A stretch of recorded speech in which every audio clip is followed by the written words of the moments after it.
Olá, estudantes do quarto ano. Eu, professora Nádia Corumbá, mais uma vez com vocês aqui no Educa Belém. Então, hoje nós vamos falar sobre os transportes que integram a cidade e o campo.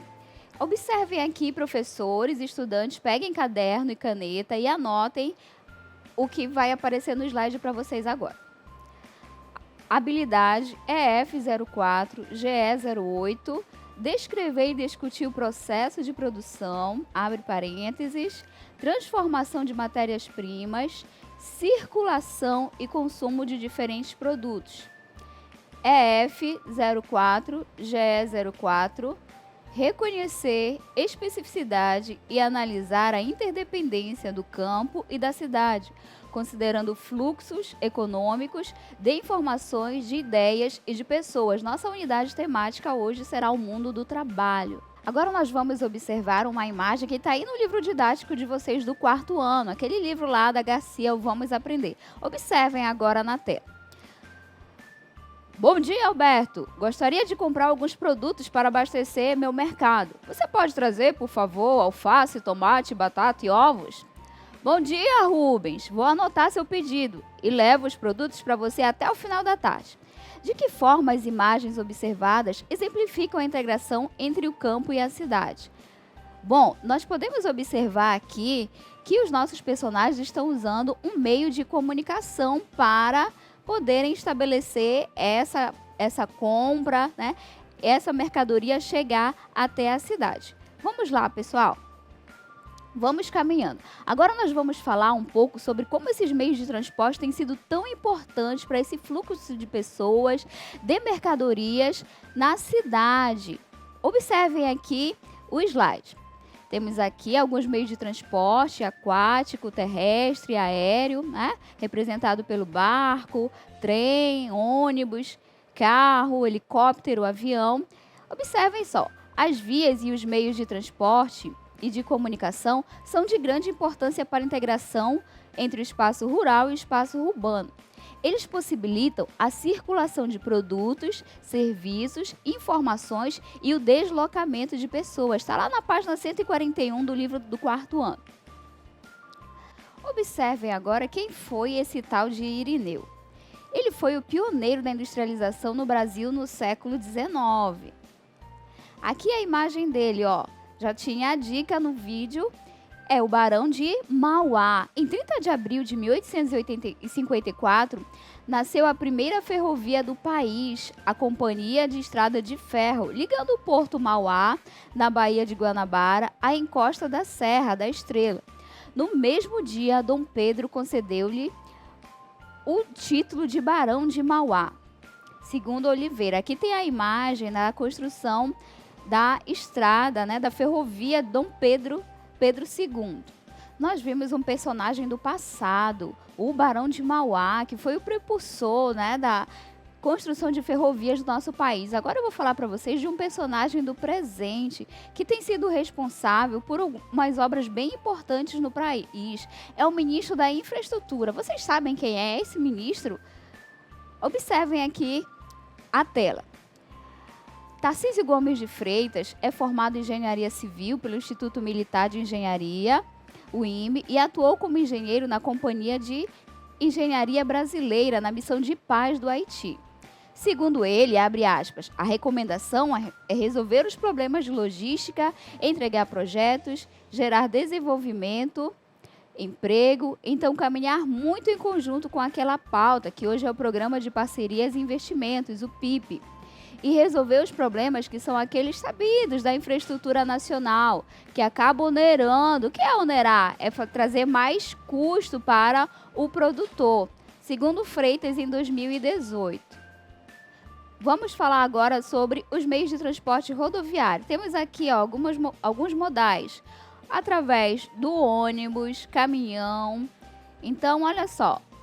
O transporte rodoviário possibilita o quê? Utiliza as rodovias para se deslocar. Nelas podem trafegar caminhões, ônibus, automóveis, motocicletas. As rodovias podem ser utilizadas para transportar produtos e pessoas. Vamos observar agora os modais aqui, ó. Transporte transporte marítimo, através dos navios, e o transporte ferroviário. Em 2019, esse transporte, olha só, 78,6 milhões de toneladas de produtos foram transportados. E agora, em 2020, nesse período de janeiro e fevereiro, foram 78 milhões de toneladas. Já em relação ao transporte ferroviário, ou seja, através de trens e vagões, em 2019 foram transportados 39,7 milhões de toneladas de carga. E aí, nesse mesmo período, agora de fevereiro de 2020, aconteceu o transporte de 29,8 milhões de toneladas de carga. Observemos agora quanto ao transporte aéreo. Observem aqui que em azul mais claro é o transporte internacional, azul mais escuro é o transporte doméstico. Em 2019, esse transporte doméstico foi de 7,4 milhões de passageiros. E agora em 2020 foi de 7,6 milhões de passageiros, ok? Observemos agora o consumo de óleo diesel, né? Os caminhões precisam de óleo diesel para transportar as mercadorias e trafegar pelas nossas rodovias. Em 2019, foi utilizado 3,6 milhões de metros cúbicos de óleo diesel. E agora, em 2020, nesse mesmo período, foi utilizado 3,7 milhões de metros cúbicos. Observemos agora, pessoal, aqui a malha ferroviária. Eu estou mostrando para vocês o mapa. É a rodovia Cuiabá-Santarém, recém-inaugurada. A malha ferroviária brasileira, voltada para o serviço público de transporte de carga, tem 28,5 mil quilômetros de extensão e participa com cerca de 20% da distribuição da matriz de transporte no Brasil, segundo o DENIT. Agora nós vamos observar um pouquinho, acessando um link aqui do Ministério da Infraestrutura, como se deu, né, essa movimentação de pessoas. Então vamos lá, pessoal, olha só, vamos ver qual a extensão total de ferrovias federais no Brasil. Olha, temos aproximadamente 47,7 mil quilômetros de ferrovias, só que destas, 30,6 mil quilômetros já estão implementados, já estão implantados. Vamos observar agora aqui quais são as cargas que circulam no nosso país. Em 2017, esse volume de cargas foi de 538 milhões de toneladas. Quais são os produtos mais transportados? São minério de ferro, soja, açúcar, carvão mineral, milho, farelo de soja, óleo diesel, celulose, produtos siderúrgicos e o ferro gusa. A quantidade de passageiros transportados no ano de 2017 foi de aproximadamente 1 milhão de passageiros. Vamos agora assistir a um vídeo sobre a Estrada de Ferro de Carajás. Observem. A maior reserva de minério do mundo foi encontrada no Pará em 1967 e foi um grande desafio. Como transportar todo esse minério para clientes mundo afora? Foi construída então a Estrada de Ferro Carajás. Em 1985, foi feita a primeira viagem do trem Carajás para o porto Ponta da Madeira. A estrada de ferro hoje transporta 100 milhões de toneladas de ferro por ano. Transformado em aço, todo esse minério daria para construir 9 torres Eiffel. As estruturas de 25 usinas Itaipu, a segunda maior hidrelétrica do mundo. Circulam na ferrovia 35 trens simultaneamente. E entre eles, um dos maiores trens de carga em operação regular do mundo. Uma super máquina com 330 vagões.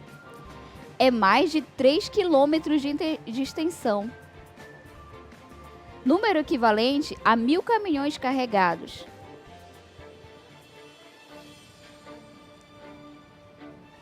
Para que todo esse sistema funcione, são necessárias várias tecnologias. Helper dinâmico, locomotiva auxiliar, que engata o trem de forma automatizada. Virador de vagão, equipamento que permite virar 2 vagões de cada vez, acelerando o descarregamento.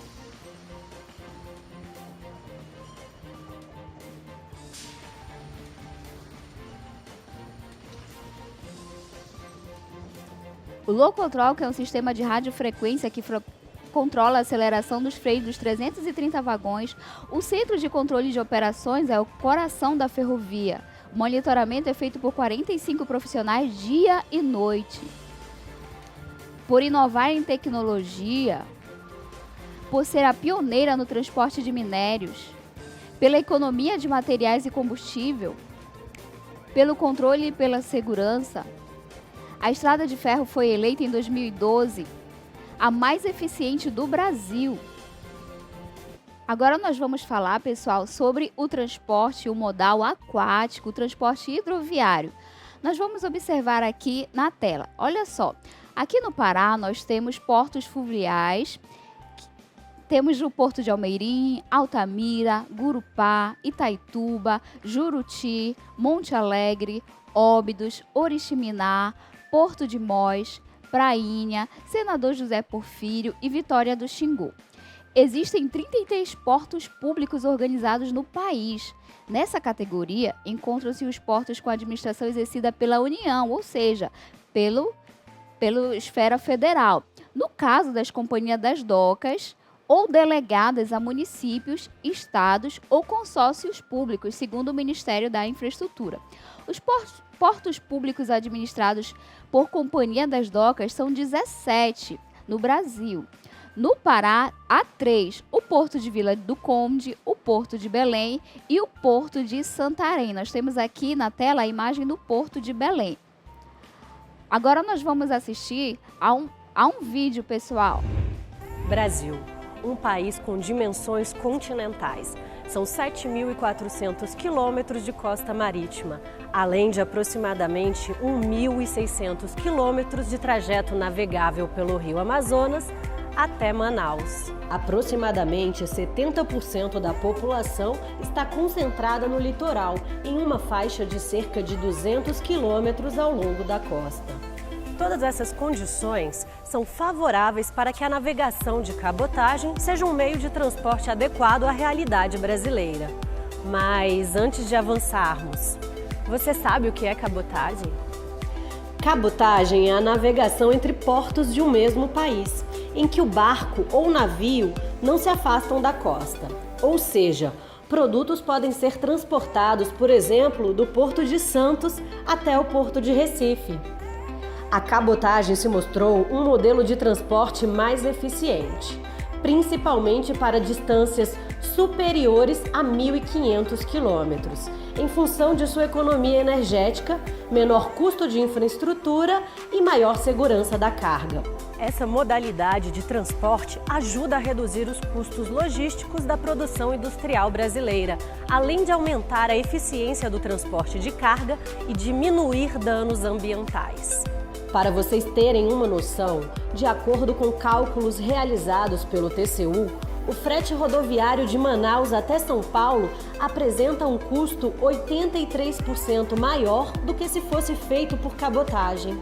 Com o objetivo de entender melhor os problemas que afetam o crescimento do transporte aquaviário no país, o TCU realizou uma auditoria sobre a navegação de cabotagem. Durante a fiscalização, o TCU verificou que não existe política pública para ampliar o uso da navegação de cabotagem.